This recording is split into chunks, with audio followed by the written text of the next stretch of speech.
Ni vilio na simanzi vikiwa vimetawala baada ya miili ya watoto wawili, Salum Bakari miaka 6 na Bakari miaka 8, wakazi wa mtaa wa Mji wa Zamani, halmashauri ya Mji wa Bariadi, mkoani Simiyu, ilipowasili nyumbani kwao leo hii kwa ajili ya taratibu za mazishi.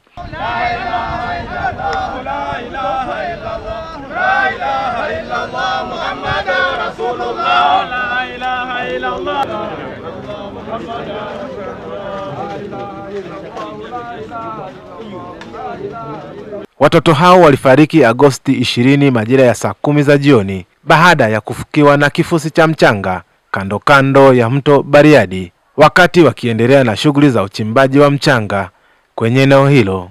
Innaka malikun rabbun ghafurur rahim, da'wahum fiha subhanaka allahumma tahiyatuhum fiha salam wa akhiru da'wahum alhamdulillahi rabbil alamin. Ndugu zangu katika imani, huu ndio mtihani mkubwa kuliko mtihani wowote ule. Mali binadamu anaweza akapata, majumba anaweza akajenga mengine, lakini kuja kumpata mtoto kama huyu au watoto kama hawa ukawakuza tena mpaka kufikia umri huu, maana yake inahitajika miaka 8 tena baadaye.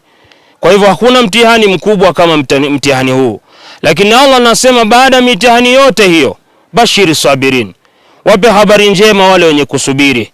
Na wenye kusubiri ni watu gani? Ni wale wanasema inna lillahi wa inna ilaihi rajiun, kwamba sisi ni wa Mungu na kwake Mwenyezi Mungu Subhanahu wa Ta'ala ndipo tutakaporejea.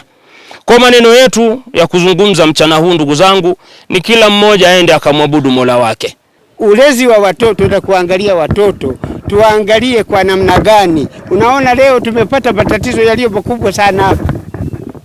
Sasa ningeliwaombeni wote, wakina baba, wakina mama, ulinzi wa watoto, ulinzi wa familia tulizo nazo, tuwe nao karibu.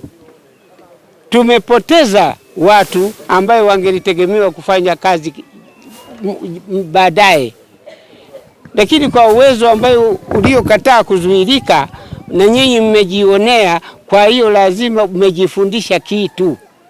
Tuchukue tahadhari kwenye mazingira ambayo sio rafiki kwa watoto kwa ajili ya kucheza au kufanya shughuli zao nyingine zozote. Kwa maana ya kwamba mazingira yale ambayo watoto wamepotea kwa sasa sio mazingira salama kwa watoto.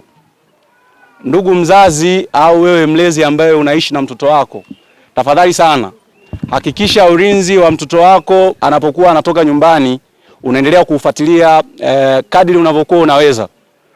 Lakini kwenye mazingira yale ambayo tukio limetokea, naendelea kuambia ndugu wananchi kwamba sio eneo salama kwa sasa.